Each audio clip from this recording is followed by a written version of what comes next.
দুর্নীতিমুক্ত করতে হবে।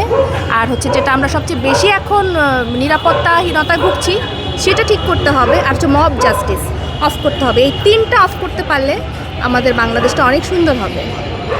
নতুন সরকারের কাছে এটাই আমার প্রত্যাশা। পূর্বের যে রাজনৈতিক যে মত আগে আমাদের চিন্তা ভাবনাগুলো ছিল, আমরা তো তার থেকে অনেক পরিবর্তন চাই এবং সেই পরিবর্তনের মধ্য দিয়ে আমাদের জুলাই অভ্যুত্থানের মধ্য দিয়ে আমরা যে বর্তমান সময়ে এসেছি, আমরা চাই না আমাদের পূর্বের সমস্ত ফ্যাসিবাদ নিজেদের ইচ্ছা কায়েম এইগুলো না করে আমরা দেশকে কিভাবে এগিয়ে নিয়ে যেতে পারি। আমাদের কাছে সরকারের প্রত্যাশা, কারণ যেহেতু আমরা অনেক দিন সমস্যার ভেতরে ছিলাম, সেই সমস্যাগুলো যেন নতুন করে ফিরে না আসে সেই ব্যাপারে সরকারকে সবসময়ই সচেষ্ট থাকা উচিত।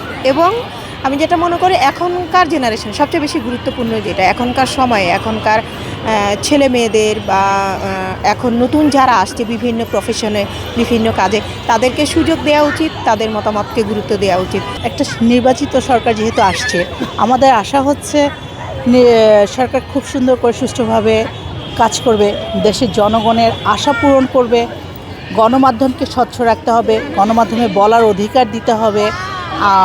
সব কিছুতেই সরকারের কোনো কারণে আমাদের কাছে জবাবদিহিতা থাকতে হবে, সেটা চিন্তা করে সরকার কাজ করবে। একজন মানুষের বেঁচে থাকার জন্য সর্বপ্রথম প্রয়োজন হচ্ছে খাদ্য, ঠিক আছে? তাহলে বর্তমানে যে নিত্যদিনের যে প্রয়োজনীয় যে পণ্যগুলো আছে, যেগুলো হচ্ছে ঊর্ধ্বগতি, এটাকে সর্বপ্রথম হচ্ছে এটাকে কন্ট্রোল করতে হবে, কারণ এটা লাগামহীন হয়ে গেছে।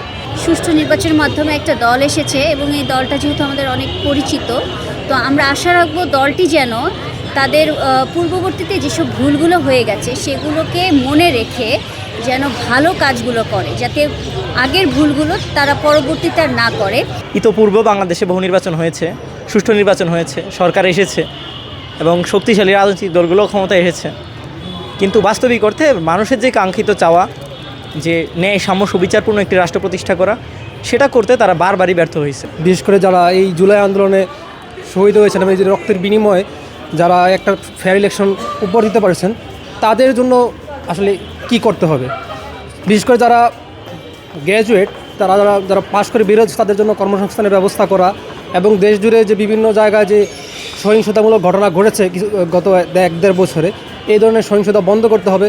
যে কোনো ভিন্ন মতাবলম্বী বা যে কোনো মতাদর্শের মানুষের নিরাপত্তা নিশ্চিত করতে হবে। পাবলিক সেফটি যেটা আমাদের দরকার, আপনি এখানে একটা জিনিস আসলে খেয়াল করবেন যে বাংলাদেশে পাবলিক সেফটিটা খুব কম। যে দেশের সরকারি আসুক বা যেই আসুক, সেফটি আগে দরকার, নিরাপত্তা। এখন আপনি বলতে পারেন তার মানে এই নিরাপত্তা নয় যে শাহবাগে গিয়ে শাহবাগের আন্দোলন করতেছে, সেই নিরাপত্তা নয়। আমাদের দরকার হচ্ছে একটা সেফটি, প্রথম নাগরিক নিরাপত্তা, যেন জাতি ধর্ম বর্ণ নির্বিশেষে সবাই যেন একটা নিরাপত্তা পায়, মানে সবার আগে নিরাপত্তা।